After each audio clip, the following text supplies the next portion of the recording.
আসসালামু আলাইকুম, welcome to my English language learning channel. Bangla ভাষাভাষী বন্ধুরা, দাদারা যে জায়গা থেকে যুক্ত হয়েছেন, আজকের ক্লাসটা কিন্তু হবে খুবই দুর্দান্ত। প্রথমেই বলে নিই, আপনি যদি আমার চ্যানেলে আজকে প্রথম ক্লিক করে থাকেন, একটা বার্তা দিতে চাচ্ছি। আজকে আমরা টেন্স পড়বো। বন্ধুরা, একটা কথা বলে রেখেছি, স্পোকেন ইংলিশ বলেন, আপনি আইএলস বলেন, টেন্স যে ভালো জানে না তার ইংরেজি শেখা হবে না। সো বন্ধুরা, আজকে কিন্তু দুর্দান্ত এই ক্লাসটা নিয়ে আসছি। প্রথমে একটু কথা দিয়ে নিচ্ছি, আমার এই টেন্স পড়ানোর কৌশল যদি ডিফারেন্ট না হয় তাহলে আমার চ্যানেল দেখবেন না। আমি অবশ্যই বলবো, আমার ক্লাস শেষে কিন্তু আপনি অনেক মজা পাবেন, ক্লাসের ভিতরে অনেক মজা পাবেন। ক্লাসটা অবশ্যই দেখবেন, আগে দেখেন তারপরে বিচার করবেন। ওকে, সো প্রথমে বলি, টেন্স মানে হচ্ছে কাল। সো বন্ধুরা, অনেকে কিন্তু আমরা ছোটবেলা থেকে প্রত্যেকটা শিক্ষক কিন্তু টেন্সকে 4 ভাগে ভাগ করেছে। আমি আপনাকে বলবো 3 ভাগে ভাগ করে নেবেন। সো প্রিয় বন্ধুরা, একটা কথা বলে নেই, একটু মনোযোগ দিয়ে শুনবেন যে টেন্সটাকে আমরা 3 ভাগে ভাগ করে নেব। কেন? হ্যাঁ, আমরা 3 ভাগে ভাগ করে নেব। টেন্স মানে আমরা জানি কাল, কিন্তু এই কাল আর এই মানে কথাগুলোর মধ্যে কি পার্থক্য সেটা কিন্তু আজকে আমরা জানবো। দেখেন, প্রথমে আপনি যে কাজটা করে নেবেন, একে 1 ভাগ করে নেবেন ইনডেফিনিট। ইনডেফিনিট ইনডেফিনিট কেন বললাম? প্রিয় বন্ধুরা, অবশ্যই মনে রাখবেন যে আমরা যে কথা বলি, আচ্ছা সকালে ঘুম থেকে উঠছেন, ওঠার পরে আপনি যখন জাগনা পেয়েছেন, আল্লাহ পাক আপনাকে জীবিত রেখেছে, আর এই জীবিত অবস্থায় সারা দিন যে কথা বলেন, এর 1 নম্বর কথার প্রকারভেদ হলো ইনডেফিনিট। ইনডেফিনিট কথা বলেন আপনি, অবশ্যই ইনডেফিনিট কথা বলেন। আজকে আমরা সেটা প্রমাণ দেখাবো। তারপরে কি কথা বলেন? তারপরে কন্টিনিউয়াস। দেখেন, কন্টিনিউয়াস, একটু বানানটা খেয়াল করবেন প্রিয় বন্ধুরা। আপনারা কিন্তু অনেকে হয়তো জানেন, দেখেন CONTI কন্টিনিউয়াস, NUOUS। হ্যাঁ, ঘুম থেকে ওঠার পরে এক ধরনের কথা বলবেন ইনডেফিনিট, এক ধরনের কথা বলবেন কন্টিনিউয়াস, আর এক ধরনের কথা বলবেন সেটা হলো পারফেক্ট। পারফেক্ট। আপনার কাছে অবাক লাগবে যে কথা কয় প্রকার। আপনি কথা কয় প্রকার বলেন? এই 3 প্রকার কথাই বলেন, হয় পারফেক্ট বলেন, না কন্টিনিউয়াস বলেন, না ইনডেফিনিট বলেন। প্রিয় ভাইরা, আমরা ক্লাসটা 3 ভাগে ভাগ করে নেব, কারণ একই ক্লাসে যদি আমরা 3 ধরনের কথা, যেমন আপনি সলিমদ্দি কলিমদ্দি জরিনা সকিনা যাই হয়ে থাকেন না কেন, আমি গ্যারান্টি দিচ্ছি আপনি সারাদিনে 3 ধরনের কথাই বলেন, হয় ইনডেফিনিট বলেন, না কন্টিনিউয়াস বলেন, পারফেক্ট বলেন। ভাই, কাল কয় প্রকার সেটা তো আমরা জানি, একটা সকাল, একটা বিকাল, আর একটা হলো মধ্যাহ্নকাল, তার মানে কি দুপুর। দেখেন, সকাল, সকাল, ওটার সাথে কাল আছে। বিকাল, এই জন্য বিকালের প্রথম অক্ষর কি? ব, এই জন্য বিকালে যা হবে সব ভবিষ্যৎ, সব ভবিষ্যৎ। সকাল মানে ঘটে গেছে, যেগুলো আমরা এখন ক্লাস নিচ্ছি মনে হয় দুপুর 12টা বাজে। তো দেখেন, আপনি জিনিস চিন্তা করেন যে সকালে যা করে ফেলেছি ওগুলো সব অতীত হয়ে গেছে। তো বন্ধুরা, কাল মানুষের জীবনে 3টা, একটা সকাল, একটা বিকাল, একটা দুপুর। আমরা 3 ভাগে পারি, অতীত, ভবিষ্যৎ, বর্তমান। এই তো সবাই জানে ভাই, কিন্তু এই জিনিসটা জানে না। ইনডেফিনিট কথা ধরতে হবে আপনাকে, আপনার কন্টিনিউয়াস কথাগুলো ধরতে হবে, পারফেক্ট কথাগুলো ধরতে হবে, ধরা শিখতে হবে। আমি চ্যালেঞ্জ দিয়ে যেটা বলছি যে আমি যেভাবে টেন্স পড়াবো, এটা একদম গুলুদুলু টেকনিক, হ্যাঁ, খিসখিস টেকনিক। অবশ্যই ক্লাসটা মজা লাগবে। ভাই, আপনারা হয়তো বলবেন যে আপনি এত ইনফর্মাল কথা বলেন কেন? প্রিয় ভাই বোনেরা, আমরা ল্যাঙ্গুয়েজ শিখতেছি, ভাষা শিখতেছি, একটু কথাটা মনে রাখবেন, একটু ইনফর্মালি শেখেন, দেখেন আপনার শেখাটা অনেক সহজ হয়ে যাবে। ওকে, লেটস স্টার্ট। আমরা তাহলে একটু শুরু করি। কি বলেন যে ইনডেফিনিট কথাগুলো আমরা যে সকাল থেকে সন্ধ্যা পর্যন্ত বলি, এটা চিনবো কিভাবে? So let's start. দেখেন কিভাবে আমরা চিনবো। হ্যাঁ, আমরা কিন্তু কাল কিন্তু 3টা, অতীত কাল, বর্তমান কাল, ভবিষ্যৎ কাল, এটা সলিমদ্দি কলিমদ্দি সবাই কিন্তু জানি, কিন্তু ইনডেফিনিট কথাগুলো আমরা ধরবো কিভাবে? দেখেন যে কোন কথাগুলো ইনডেফিনিট। ইনডেফিনিট ইনডেফিনিট কথাগুলো আপনি কিভাবে ধরবেন? সো প্রিয় ভাই বোনেরা, একটা কথা বলে রাখি, আপনাকে আমি সেই টেকনিকটাই শিখাইয়া দিচ্ছি। আপনি সকালে ঘুম থেকে ওঠার পরে যদি কোনো কথার শেষে এরকম উচ্চারণ হয়, এ উচ্চারণ হয়, তারপরে ও উচ্চারণ হয়, তারপরে আই উচ্চারণ হয়, তারপরে ই উচ্চারণ হয়, হ্যাঁ, তারপরে ইউ উচ্চারণ হয়, ইউ, এরকম। মূলত আপনি যদি দেখেন যে এ, ই, ও, আই, ও, আচ্ছা একটা সোজা করে লেখি, অর্থাৎ এ, ই, তারপরে আই, তারপরে ও, তারপরে কি? ইউ। মূলত ভাওয়াল কয়টা ওয়ার্ড আছে না? ভাওয়াল, এ, ই, আই, ও, ইউ। আপনারা কিন্তু ভাওয়াল জানেন, তাই না? যদি কেউ না জানেন কমেন্ট করে জানাবেন, আমি ভাওয়ালের উপর ক্লাস নেবো একটা। এ, ই, আই, তারপরে ও, ইউ। এই যে কয়টা ভাওয়াল আছে, আর একটা সেমি ভাওয়াল আছে, অর্থাৎ হিজরা টাইপের একটা ভাওয়াল আছে, সেটা হলো ওয়াই। কোন সেন্টেন্সের কোন ওয়ার্ডের মধ্যে যদি দেখেন যে এ, ই, আই, ও, ইউ এই 5টা ওয়ার্ড নাই, তাহলে সেখানে অবশ্য ওয়াই থাকবে। দেখবেন এখানে কি থাকবে? ওয়াই থাকবে। সো প্রিয় বন্ধুরা, আপনারা এদিকে আমি যাচ্ছি না, আমি বলতেছি যে এটা মনে রাখার জন্য যে এই কথাগুলো যদি কখনো উচ্চারণ হয়, তাহলে মনে করবেন ওটা হলো ইনডেফিনিট প্রেজেন্ট, অর্থাৎ আপনি বর্তমান কালের কথাগুলো বলতেছেন। ইনডেফিনিট কথাই, ইনডেফিনিট কথা, কিন্তু এটা কোন কাল? বর্তমান কাল। অর্থাৎ এটাকে আমরা ছোট্ট করে লিখে রেখে, কচি করে লিখে রেখে প্রেজেন্ট, এটা হলো প্রেজেন্ট। তাহলে প্রেজেন্ট ইনডেফিনিট চেনার উপায় কি? বাংলা কথা শেষে কি দেখবে? এ ই আই ও ইউ থাকবে। সো প্রিয় বন্ধুরা, আমরা এখন চিনবো যে প্রেজেন্ট তো চিনলাম, তাহলে পাস্ট চিনবো কিভাবে? একদম আপনি ইংরেজি শেখার জন্য কি হয়ে আছেন? মাতাল হয়ে আছেন। কি হয়ে আছেন বন্ধুরা? মাতাল হয়ে আছেন কিন্তু, তাই না? সো মাতাল যেহেতু হয়ে আছেন, এজন্য মাতাল মনে রাখবেন, মাতাল, মাতাল। কিন্তু মনে রাখবেন আর একটা কথা, মাতালের শেষে তো আবার নেগেটিভ কথাও আসে। আমরা কি সারাদিন হাবোধক কথা বলি? না বোধক কথাও বলি, কিন্তু তখন লিখবেন যে মাতাল করিনি, মাতাল করিনি, এই কথাটা মনে রাখবেন। মাতাল কি করিনি? আপনি বললেন আমি স্কুলে যাইনি, আমি খাইনি, আমি ঘুমাইনি, আমি নাস্তা করিনি। এই যে নি কথিত যখনই আপনি বলবেন, মনে রাখবেন ভাইজান এটা ইনডেফিনিট পাস্ট। তাহলে এটা আমরা লিখে লিখবি, ছোট্ট করে লেখা রাখি। আমরা এখানে এটা লিখলাম প্রেজেন্ট, এটা লিখলাম প্রেজেন্ট, আর এটা লিখলাম কি? ফার্স্ট। এটা কি লিখলাম? ফার্স্ট। তাহলে প্রেজেন্ট টেন্সও চিনলাম, পাস্ট ইনডেফিনিটও চিনলাম। দেন প্রেজেন্ট ইনডেফিনিট, ফার্স্ট ইনডেফিনিট। ওকে, এইবার আমরা চিনবো যে ভবিষ্যৎ। কোনো কথা নাই, সোজা কথা। ভবিষ্যতের প্রথম অক্ষর কি? ব। ভবিষ্যৎ, ব। এজন্য ব মনে রাখবেন। জীবনে যত কথা বলবেন, যদি এর শেষে ব উচ্চারণ হয়, তাহলে ধরে নেবেন এটা হলো ফিউচার। এটা কি? তাহলে প্রেজেন্ট, পাস্ট, আর একটা কি বন্ধুরা? ফিউচার। আমি কেন বললাম যে আজকে আমরা ইনডেফিনিট কথাগুলো টানা টানা করে ফেলবো?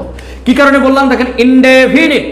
ওকে, আমরা এই ইনডেফিনিট কথা আবারও বলছি, আপনি শুধু টেন্স পড়বেন এইভাবে যে আপনি সকালে ঘুম থেকে উঠে সন্ধ্যা পর্যন্ত এই 3 ধরনের কথা বলেন, হয় ইনডেফিনিট, না হয় কন্টিনিউয়াস, না হয় পারফেক্ট। কিন্তু আজকে আমরা শুধু ইনডেফিনিট গুলো শিখবো। তো ইনডেফিনিট কথাগুলোকে আপনি ইনডেফিনিট কথা বলেন শুধু এককালে বলেন না, প্রেজেন্ট টেন্সও বলেন, বর্তমান কালেও বলেন, ভবিষ্যৎ বা অতীত কালেও বলেন, ভবিষ্যৎ কালেও বলেন। ভবিষ্যৎ তো এমনি আমরা চিনছি, ব থাকলে যেমন যাবো, খাবো, ঘুমাবো, করব, বিদেশে যাব, তারপর ব থাকলেই বলে দিবেন এটা ফিউচার, ইনডেফিনিট। ওকে, এটা শিখবেন কিভাবে? মাতাল করিনি, কোনো কথার শেষে যদি ম, ত, ল থাকে, তাহলে কি করবেন? কি করবেন? পাস্ট ফর্ম বসা দিবেন, অর্থাৎ ভার্বের পাস্ট ফর্ম হবে, ইনডেফিনিট ফার্স্ট হবে। কোনো কথা শুধু এ ই আই ও ইউ এগুলো থাকে, তখন আপনি কি করবেন? অবশ্যই ইনডেফিনিট প্রেজেন্ট। তাহলে দেখেন, present indefinite, first indefinite, future indefinite. পুরো টেন্সটাকে আমরা একদম 3 ভাগে আলাদা আলাদা করে স্লাইস করে নিলাম। নাম্বার 1 ইনডেফিনিট, কন্টিনিউয়াস এবং পারফেক্ট, কিন্তু আজকে কোনো আলোচনাই হবে না, শুধু 3 কালেই, সবগুলো 3 কালে কথা বলবো। জাস্ট আজকে আমরা প্রেজেন্ট, পাস্ট এবং ফিউচার শিখবো। আপনারাই বলবেন কোন টেন্স হয়। Ready? Are you ready? Okay. তো বন্ধুরা, আমি কিন্তু 2টো বাক্য লিখেছি। দেখেন, একটা কথা বলেছি, লোকটি বাগানে যায়। লোকটি কোথায় যায়? বাগানে যায়। আর একটা কথা বলেছি, মেয়েটি সকালে নেচেছিল, ল ল ল ল। আর আয়, যায়। দেখেন তো, আমি বলেছিলাম না যে যদি কি থাকে, এ, ই, আই এবং ও এবং ইউ, এগুলো যদি কোনো কথার শেষে পাওয়া যায়, মানে শেষে দেখবেন একদম লাস্টে, যেমন এখানে কি নেচেছিল, এখানে ল আছে, এখানে কি আছে? ল আছে। তাহলে নেচেছিল। আর এটা কি বলেছিলাম? বাগানে যায়। ভাই, এইটুকু যদি বুঝতে না পারেন, আপনি বাঙালি হয়ে, হে পশ্চিমবঙ্গ হোক, পূর্ববঙ্গ হোক, আপনি যদি বাঙালি হয়ে থাকেন, এটুকু যদি না ধরতে পারেন, তাহলে আপনি টেন্স কেমনে পারবেন ভাই? যখনই আপনি দেখলেন যায়, এই কথাগুলো যখনই দেখবেন, তখন ভার্বের কোন ফর্ম ব্যবহার করবেন? Present form. এই যে V1 ব্যবহার করবেন। যেমন একটা ভার্বের, এখন অনেকে আছেন ভাই প্রেজেন্ট ফর্ম পাস্ট ফর্ম বোঝেন না, পাস্ট ফর্ম প্রেজেন্ট ফর্ম কিভাবে বুঝবেন সেটা কি বলি। যেমন ধরেন এটা একটা গো, এই ভার্বটা হলো প্রেজেন্ট ফর্ম, এটার নাম V1। হ্যাঁ ভাই, এখন অনেকে আছে একটু ইংলিশ ভালো বোঝেন, বলবেন স্যার এই প্রেজেন্ট ফর্ম পাস্ট ফর্ম এটা বোঝার লাগবে। ভাই, ইউটিউবে ক্লাস নিচ্ছি, পুরো পৃথিবীর যে কোনো মানুষ এই ক্লাসটা দেখবে।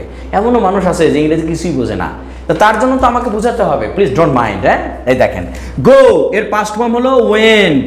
হ্যাঁ, আর পাস্ট পার্টিসিপল ফর্ম কি? জিওএনই, গন। এই দেখেন, এটার নাম V1, এটার নাম V2, এটার নাম V3।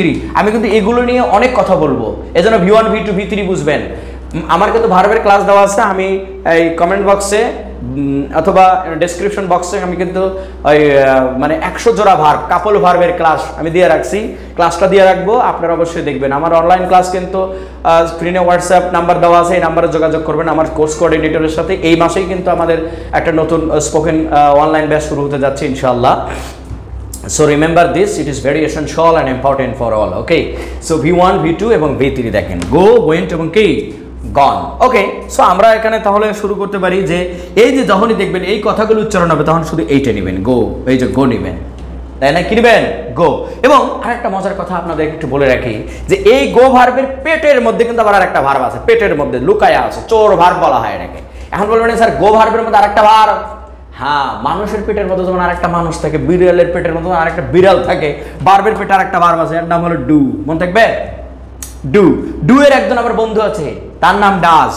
তার নাম কি? ডাস।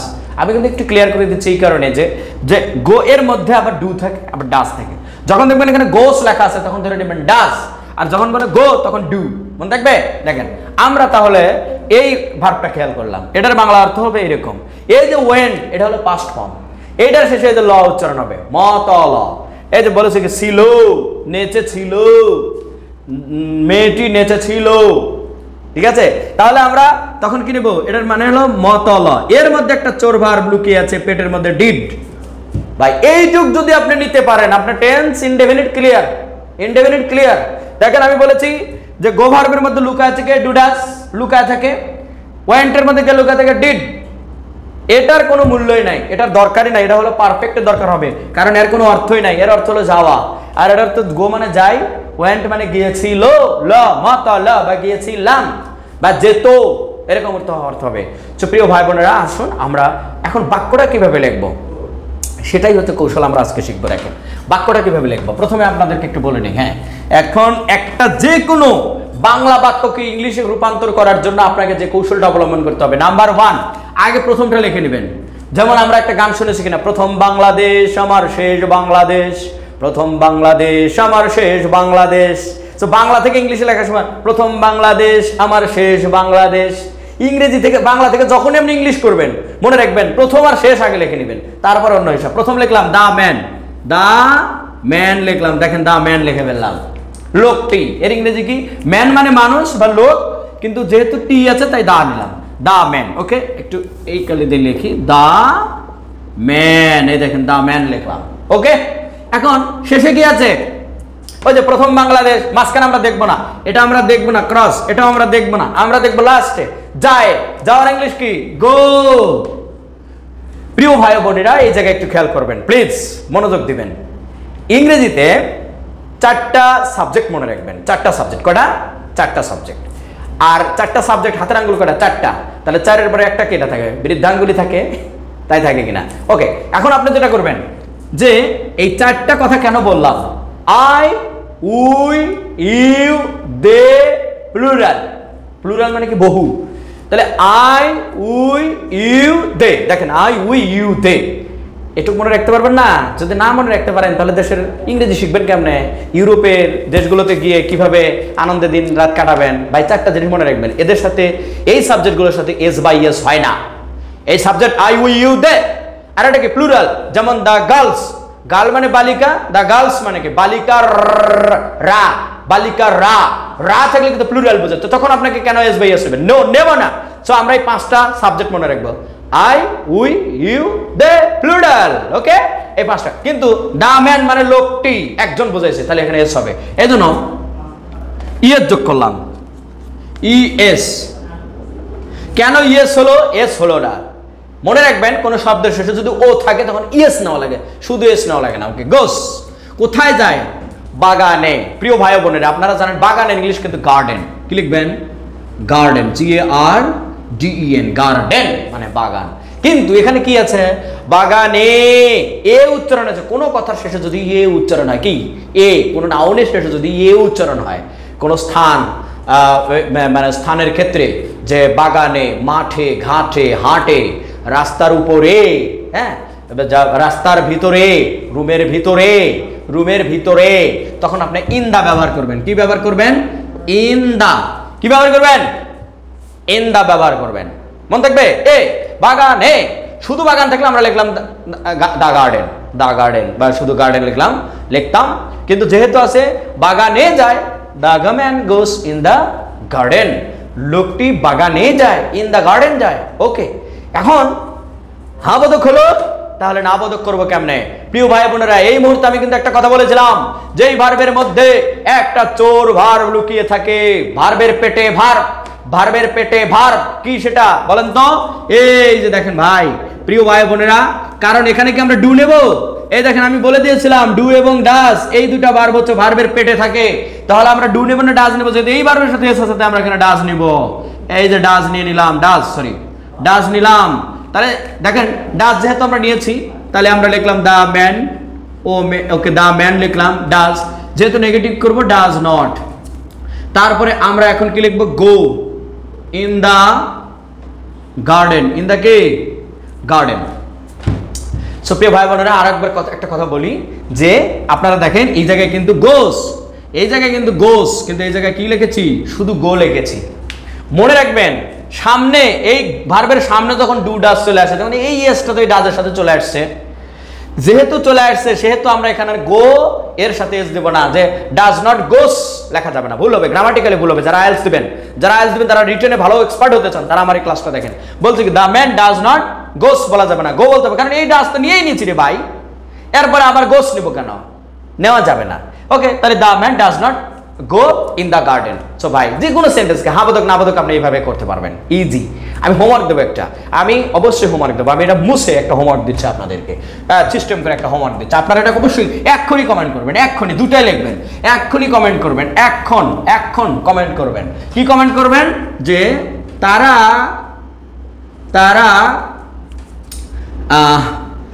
আগামীকাল না, তারা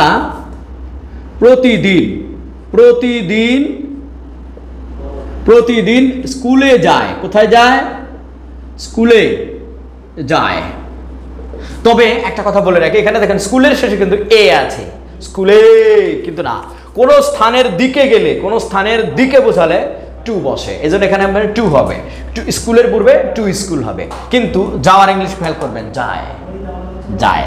তো তারা বলেছি, আমি কিন্তু বলেছি এখানে গোস হবে না গো হবে, আমি কিন্তু এই ক্লাসের আগেই বলে রেখেছি যে 5টা সাবজেক্টের পরে এস বাই এস নেবেন না, বলে দিয়েছি কিনা ওটা একটু আবার দরকার হলে ব্যাক করে আবার দেখে আসেন। তাহলে আপনি তারা প্রতিদিন স্কুলে যায়, আর আরেকটা দিয়ে দিলাম এর সাথে যায় না, না বোধকটাও লিখে দিবেন, ওকে? কমেন্ট করবেন। আসেন আমরা এটা একটু করি। মেয়েটি সকালে কি করেছিল? নেচেছিল, ল আছে, মতলা, আমি কি বলেছি? মতলা থাকলে ভার্বের বি2, মতলা থাকলে পাস্ট টেন্স, মতলা থাকলে কি পাস্ট টেন্স। তাহলে আমরা লিখবো মেয়েটি, দা গার্ল, আমরা কি লিখবো বন্ধুরা? The girl. এই দেখেন দা গার্ল লিখলাম। গরিবের ইংলিশ চ্যানেল, এখানে স্মার্ট বোর্ড নেই, আমি হোয়াইট বোর্ডে ক্লাস নেই ভাই। সফলতা কোথায়? 100 জন ক্লাস দেখে যদি 50 জন আমার ক্লাসটা বোঝে, I hope that I M a successful teacher. So don't keep any doubt in your mind. বাংলাদেশে অসংখ্য ইউটিউবার আছে যারা ইউটিউবে ক্লাস নেয়, 5 মিনিট আপনি ইংলিশে কথা বলতে দেন, পারবে না, কিন্তু সেই বড় ইউটিউবার বাংলাদেশে ভীষণ ক্লাস নিচ্ছে, আইএলস এর ক্লাস নিচ্ছে, ভাওতাবাজি এগুলা মানে করে কোনো লাভ নাই ভাই। If you ask me to talk from morning to evening time, inshallah, Allah subhanahu wa ta'ala has given me extreme power in this field of speaking English. If I want to speak from morning to evening time, it won't be impossible matter for me. I believe it. A lot of people in my country are trying to make this kind of insidious activities with the people that they have no knowledge in this moment, huge knowledge in English, but they have a big channel. There are big বড় channel আছে তাদের, কারণ কি ইউটিউবে ভাই অসংখ্য teacher ইউটিউবে। ওকে, তো দেখেন দা গার্ল লিখলাম, মেয়েটি এখন নেচেছিল, দেখেন ভাই ডান্স, ডিএনসি ডান্স, এটা হলো V1, আর এই ডান্সের সাথেই ডিজেক্ট করবে DANCED, ডান্সড, এটা কি V2, তারপরে কি লিখবো? DANCED, ডান্সড, এটা কি লিখবো? V3। তো danced V1, V2, V3। This is very easy for you. দেখেন আপনারা এখন বলেন তো কোনটা বসবো? V1 বসবে না V2 বসবে? ল আছে ভাই, ল, মতল, অবশ্যই আমরা কি নেব? V2 নেব। কি নেব? V2 নেব। Yes, this is very important. So বন্ধুরা, আমি কিন্তু আজকের ক্লাসের শুরুতেই যেটা ক্লিয়ার করে দিয়েছি যে মতল, মাতাল করিনি, মতল থাকলে অবশ্যই আমরা V2 নেব। তাহলে আমরা লিখলাম দা গার্ল, DANCED। প্রিয় ভাই বোনেরা, এখন আপনাদের মনের মধ্যে দুই একজন আছেন ইংরেজিতে খুবই দুর্বল, যারা একটু বোঝেন কম, তারা হয়তো বলবেন স্যার এখানে এস বাই এস হলো না কেন? আমি আবারও বলবো যে শুধুমাত্র যখন এই যে ভার্বের V1 থাকবে, প্রেজেন্ট ফর্ম, আগের যেমন প্রেজেন্ট টেন্স ছিল ওইখানে এস বাই এস হবে, আর কোথাও এস বাই এস হবে না। সো আমরা এখানে আর এস বাই এস এর দরকার নাই, কারণ পাস্ট টেন্সের সাথে এস বাই এস হয় না, এখানে ওই টেনশনটা নাই। ওকে, দ্য গার্ল ডান্সড, নেচেছিল কখন? সকালে, ওই যে এ উচ্চারণ হচ্ছে তার জন্য ইন দা মর্নিং লিখবো। কখন? In the morning. কখন? In the morning. এখন যদি আপনাদেরকে বলি এটা নেগেটিভ কিভাবে করবেন, একদম সহজ। আমি কি বলেছিলাম যে ভি2 এর মধ্যে লুকায় থাকে কে? ভার্বের পেটে ভার্ব, তার নাম ডিড। তার নাম কে? ডিড। সো আমরা এখানে কি লিখবো? শুধু কে ডিড নট যোগ করে দেবো, তাই হয়ে যাবে। দেখেন ডিড নট লিখলাম, ডিড নট, এই যে ডিড নট, ভার্বের পেটে ভার্ব, ডিড লুকায় ছিল, তার সাথে শুধু একটা নট দিয়ে দিলাম, ডিড নট। তাহলে আমরা কি লিখবো?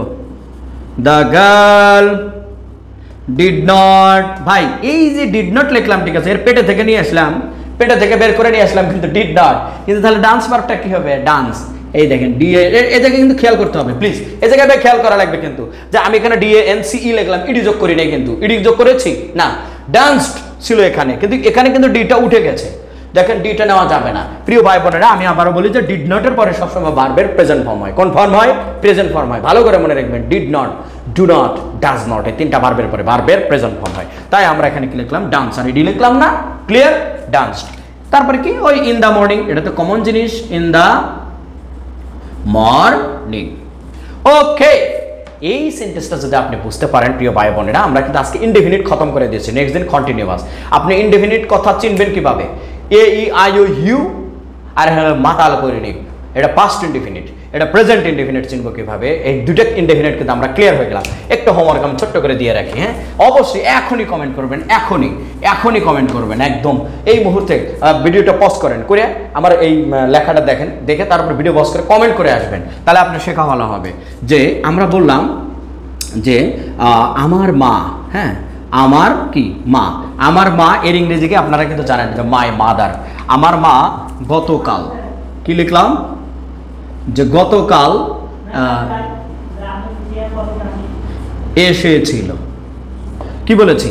আমার মা গতকাল এসেছিল।